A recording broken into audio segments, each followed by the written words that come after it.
Pod cost with H S میں آپ کو خوش آمدید کہتے ہیں. Thank you so much. Doctor صاحب، سماج کے اندر ایک بڑا مسئلہ ہے شدت پسندی کا سماجی سطح پہ، اور اس شدت پسندی اور تنگ نظری کو کیسے ختم کیا جا سکتا ہے، اس کو کیسے کم کیا جا سکتا ہے؟ انسان فطری طور پہ جن نظریات میں، جس ماحول میں، جس گھر میں، جس علاقے میں پیدا ہوتا ہے تو اس سے ایک محبت کی فیلنگز اس میں پیدا ہو جاتی ہیں.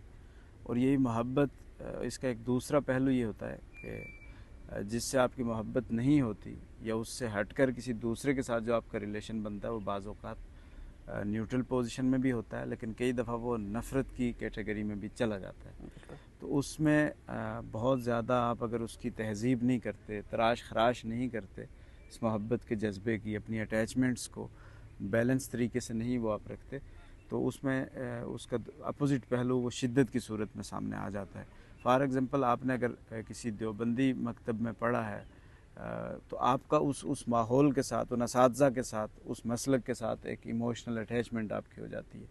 پھر آپ کو یہ محسوس ہوتا ہے کہ جو کوئی اس مسلک کے بارے میں بری رائے رکھے تو اس سے آپ نفرت محسوس کرتے ہیں، اور آپ جس مسلک میں نہیں ہوتے آپ کو لگ رہا ہوتا ہے کہ اس سے ہٹ کر جو لوگ ہیں ان کے ساتھ آپ محبت کی فیلنگ کم از کم اس طرح کی نہیں رکھ رہے ہوتے. تو یہ ان بیلنس سچویشن پیدا ہو جاتی ہے ان ایموشنز کی، اس کی وجہ سے مزاجوں میں شدت پیدا ہو جاتی ہے، اور اس کی تہذیب کا عمل چونکہ نہیں ہو رہا ہوتا فکری سطح پہ، تو ایسے رینڈملی چیزیں چل رہی ہوتی ہیں.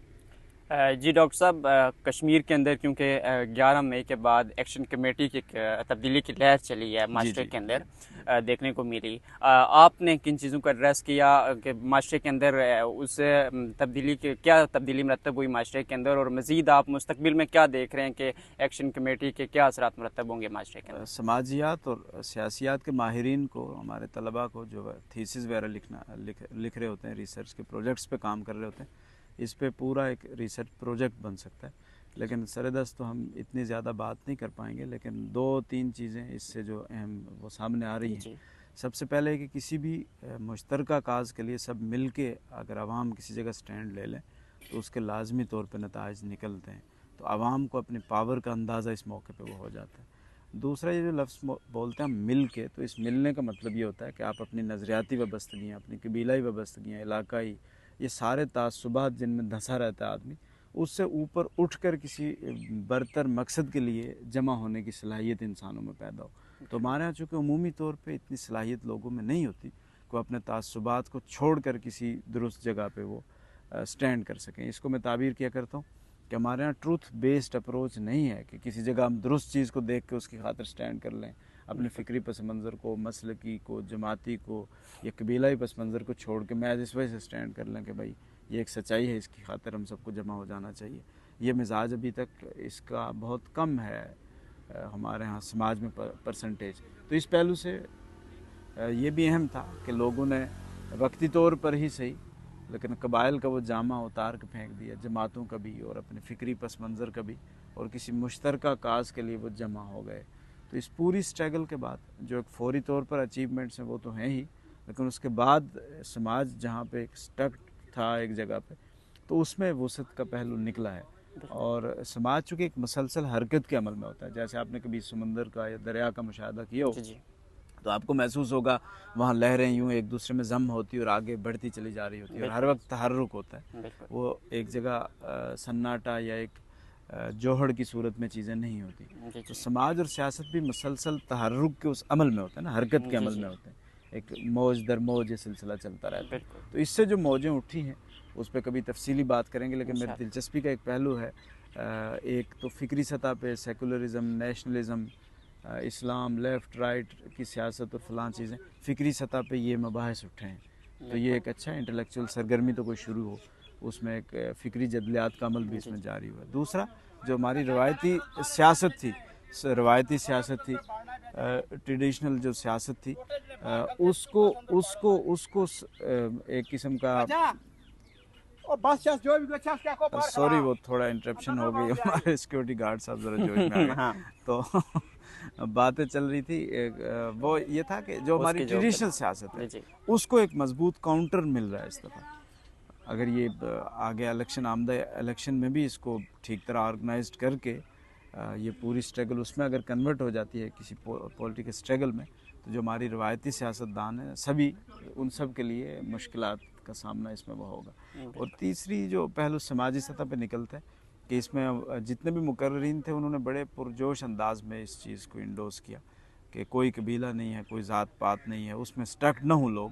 تو یہ ساری چیزیں ملک سردار راجے کی یہ تفریق چھوڑ کے آپ انسانیت کی بنیاد پہ یا کم از کم چلے ایٹ لیسٹ کشمیریت کی بنیاد پہ جمع ہو سکیں. تو یہ نیشنلزم کے اس تھیم میں کشمیریت کو مرکزی حیثیت حاصل ہو جانا قبیلے سے ہٹ کے, یہ بھی ایک اہم اچیومنٹ میں سمجھتا ہوں. جی اچھا ڈاکٹر صاحب, کیونکہ مولانا عبدالقدوس صاحب اور سردار امان صاحب وہ ان پہ کچھ فتویٰ بھی آیا دہریہ کے حوالے سے, آپ کا اس بات پہ ولاگ بھی آیا. دہریہ بیسیکلی کس کو کہتے ہیں, اس کی ذرا تشریح کیجیے. دہریہ تعبیر کیا جاتا ہے جو لوگ خدا کے کانسیپٹ کے قائل نہیں ہیں. ان کا یہ خیال ہے کہ کائنات جو ہے یہ ایک نیچرل پروسیس سے بن گئی ہے, اس کے پیچھے گاڈ کی ایگزسٹنس نہیں ہے, یا اس تصور کے وہ قائل نہیں ہوتے. تو اس تھیم کے ماننے والوں کو دہریہ سے تعبیر کیا جاتا ہے. اچھا ڈاکٹر صاحب, podcast with H S کے پلیٹ فارم سے نوجوانوں کے لیے خاص پیغام آپ کیا دینا چاہیں گے؟ دیکھیں, نوجوانوں کو پہلی تو بات یہ ہے کہ اپنی ایک کوئی فیلڈ اپنے ذوق کی اس کا انتخاب کر کے اس میں ماہر کی سطح پہ وہ ہونا چاہیے. بالکل. اس ایک فیلڈ سے ہٹ کے جو آپ کی اوورآل زندگی میں جو چیزیں آپ کو درپیش آتی ہیں, جس کو کہتے ہیں لائف سکلز, ان کو بھی آپ سیکھ لیں. اور تیسری چیز کہ اپنے ایک اسپیسیفک فیلڈ میں تو آپ ماہر ہوں, باقی فیلڈ سے بالکل جاہل مطلق نہ رہ جائیں. اس کے لیے اویئرنیس کی حد تک آپ کو انفارمیشن رہنی چاہیے. تو یہ سطح ہر شخص کو اپنے اندر پیدا کرنی چاہیے. اور نوجوانوں کے پاس کوئی وقت ہوتا ہے, اپنے کیریئر کو بنا رہے ہوتے ہیں, تو یہ ساری چیزیں یعنی بنیادی یہ میرٹ وہ کوالیفائی کر لیں. اور کسی بھی مرحلے پہ خود کو انسانیت سے دستبردار نہ کریں. جس منصب پہ بھی پہنچیں, جس فیلڈ کے بھی وہ ایکسپرٹ ہوں, تو انہیں احساس رہنا چاہیے کہ ان کا سینٹرل پوائنٹ انسانوں میں رہتے ہوئے وہ انسانیت ہی ہونا چاہیے. اور خدا کی جہت میں ان کا جو مرکزہ ہے وہ ذات اللہ تعالیٰ کی ذات ہونی چاہیے. تو آسمانوں کی طرف متوجہ ہوں تو خدا سے آپ گاڈ سینٹرک آپ کا وہ ہونا چاہیے. بالکل. اور یہاں پہ آ جائیں تو آپ ایک انسانیت کو مرکزہ مان کے آپ چل رہے ہیں. بالکل ایسا. ڈاکٹر صاحب بہت شکریہ آپ کے وقت کا, آپ نے ہمیں وقت دیا. Podcast with H S کے ساتھ انشاءاللہ جلد ملاقات ہوگی. تب تک کے لیے اپنا اور اپنے پیاروں کا بہت سارا خیال رکھیے. دیجیے اپنے میزبان حسین سردار کو اجازت. اللہ نگہبان. Thank you so much.